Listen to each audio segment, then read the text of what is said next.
waxaad tidhaahday ayada ayaa dishay ninkeedii. Waa maxay ayada sababtii u dili kartay ninkeeda? Maxaa ku kalifaya dhibaatada heeda iyo baahida u heeday in ay dishay ninkeeda? Waa su'aalo isweydiin u baahan. Markii aad tiraahdo qofkaas wuxuu sameeyey, adiga ayaa laga rabaa caddeynteeda. ani ma ihi naag laga keenay meelaan koronto lahayn magaaladan ku dhashtay caan waaye caalamka meel lagu oqon magaalo Dirdhaba la yiraahdan ku dhashtay ku kore ku soo barbaaray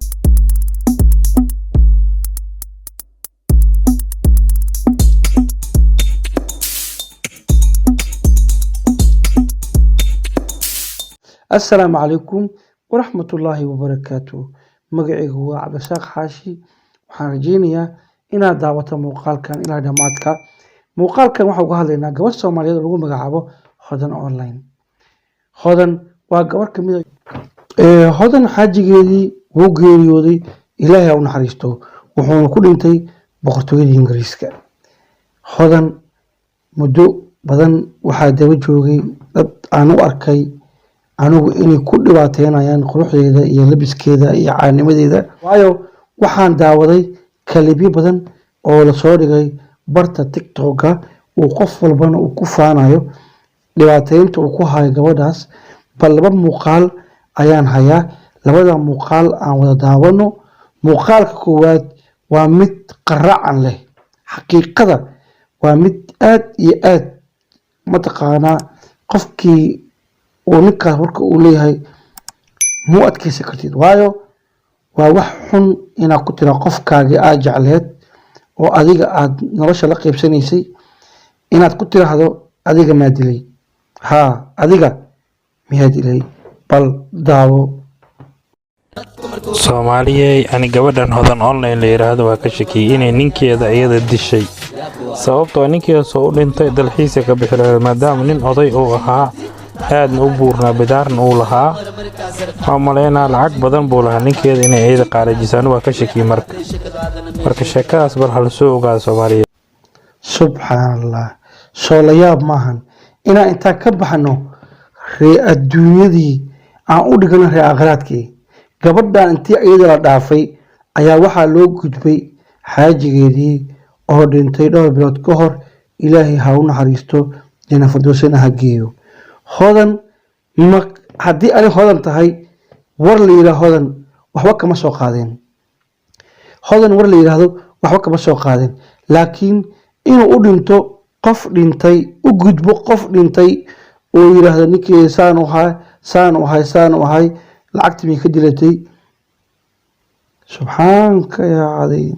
Soomaaliya aniga gacan ii taagay ninkaas oo kale ku jiro wax dhahaya ma lahan. waa saxan yahay qof walba loo faa waliba loo saaray barararac. waa yaabaysa wuxuu la faysto kaloofku u saaray, macnaha waxay u dhigantaa inuu ku qanacsan yahay gabadhan masaakiinta oo caruurteeda korsanaysa in la dhibaateeyo. taas u fahmo, waayo waxa arkaysaa qof kale la raboodayo oo miskiina, kanoo kale oo munaafiqna waxa leeyahay qof raboodayo ma lahan. sababtoo gabadh masaakiina oo ninkeeda dhintay ayuu mataqaanaa saa u dhibaateynaya. soo dhow brother, qofka ku dhintay Yurub iyo qofka ku dhintay Afrika Soomaaliya isku xeer maahan. waxaa laga yaabaa in qof hadda dhintay 30 saac bar kadib la duugo Soomaaliya. sida wad ognahay waan dhacday dad badan laga dhintay maalin walba. wad ognahay taas adna ogtaana ogaa Soomaaliya ogyihiin, laakiin Yurub ma ahan. labada qof ayaa jirta, gabadh dhimasho ayaa ka jirta Yurub. labadaas mataqaanaa qof asaga la dilay. qofkaas markii la dilo waxaa la haystaa meydkiisa 8 maalimood oo baaritaan ayaa lagu sameynayaa. korkiisii dheecaano DNA test laga qaadayaa, dhibaatooyinkii xabadihii meesha uga dhaceen ama qoragtooridii meesha uga dhacday ama baabuurkii ama jugtii wixii ku dhacay la ogaanayaa. qofkaas waxaa la haysanayaa muddo week ama 2 week ah mararka qaarkood, laakiin inta badan week ay haystaan. kadibna ay soo fasaxaan, waxay dhahaan meedkii waa duugi kartiin, annaka waa ka dhamaysana baaritaankeennii. qofka isbitaalka intuu la geeyo xanuunsanaay horena ay kiiskiisa xaaladeed ula socdeen, haddana qofkaas dhinto waxay haystaan 3 maalmood ilaa 4 maalmood kadibna way fasaxaan oo waxay yiraahdaan familkii warqadii dhimashada soo saaran waan la soo siiyo waan la duugo karaa hodan ninkeeda wuxuu ku dhintay dalka Ingiriiska dad badan saydiisa ogeyn ee ogaadaan dalka Ingiriiska marka qofka dhinto waxaa la sameeyaa baaritaan dhaqaatiirtu way ogyihiin reedan jawaabtii sidii ay ahayd iyo ninkan sabuhu u dhintay way la socdaan waayo waxay ogyihiin xanuunkii hay iyo sidii uu ahay haddii jirkiis wax ku dhaceen iyo haddii mataqaanaa cudur dhintay inta way la socdaan 3 maalin kadib waxaan ognahay in ama 4 maalin in heelan jeclahay in la duugay xaajigeedii waayo kiiska iska caday inuu jiro ahay nooc ahayd Ilaahay baa og laakiin haddii qofka sun looga shakiyo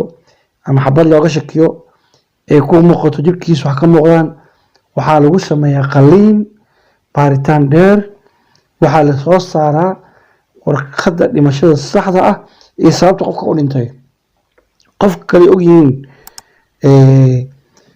waa qof ay ogyihiin xanuunsanaay matala qof hadda jiro qaba dhaqaatiirta muddo la socdeen muddo soo liicay soo socday qofkii wuu dhintay way la socday xaaladiisa 3 maalmood kadib qofka soo la fasaxaya wala duuga midkiisa 3 habeen laakiin waa qasab inuu isbitaalka yeelaa ay baaritaan ku sameeyaan sababta u dhintay ogaadaan ayagoo og iyo waliba cadeen cad ka keena waayo dawladda ay kala xastamaysaa marka haddii aadan ogeyn qalkaas qodobka u gudbay qof kale labaad ayaa rabaa inaan galo oo mataqaana iga sii yaabiyay oo ninkaanba iiga darnaadaba oo qof dumar ah laakiin aanu muumaleyn in dumarka sidaas dhan oo isku hadla karaan ayagoo is og dhibkooda iyo xaaladooda aslada dumarnimo way isku dul qaadan karaan haddana ma kan sababtaas waxay ku dhacday bal muuqaalkan kalena ila daawo adiga week mootan ama 2 week mootan bay damacday inay YouTube ka soo gasho oo sheekooyinkii sii wadato wixii comment la soo qoray YouTube kii hore aan videogii hore aan kaga hadlay baa arki doon hodanay warkaasi been uu egyahay nina jeceshay gadaashiisa sidaa ma aad samayseen oo wallahi oo billahi talay baanan been ku sheegay wixii qalbigayga ku jiro waay maalintii aan arkay baan niyada ka eri jacaylka haduu si kale yahay jacaylka idinka hadaan nooc kale u taqaanaan hodan haday nooc kale u taqaan gobolka ka timaadii nooc kale looga yaqaan ma karanayo laakiin aniga jacaylka aqaano ya jacaylka qof kula nool oo nolol kula wadaagay oo aqaano oo dhulka muuqaalka uu sii leeyahay waana wada daawo doonaa marka laakiin waxa xanuun ah ayadoo gabar ah inay gabadhan qalbiga u dejiso qaboojiso u sheekeedo stress ku furin xanuun kale u kiisan haddana laakiin Soomaalidu waxaan la yaabanahay wixii xunba askale wax wanaagsan dhamaab keentidba war qofka way jecel ninkeeda haddaysa jecleen nolol lama qaybsateen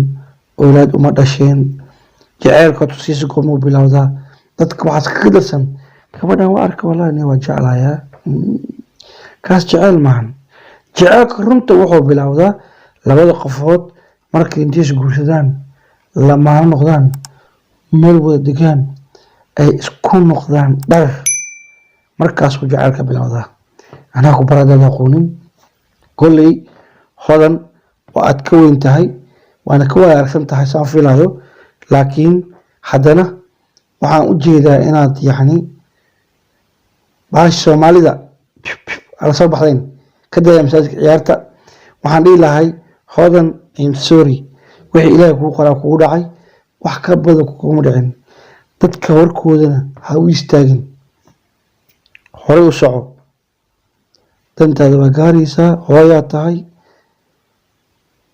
business afuratay qurux badan YouTube fiican leedahay malaayiin Soomaali oo aniga kamid ahna way kugu xiran yihiin waana ku taageernaa waana ku taageeri doonaa maalin wanaagsan hawo wanaagsan qurux iyo khayr baa ku rajeynayaa dadkan waxaan leeyahay waxaa sidoo ficnay sii daaya gabadh yartaa sii daaya horteeda iyo adduunyadeeda ha u sheecdo hana u socoto assalaamu calaykum waraxmatullaahi wabarakaatuh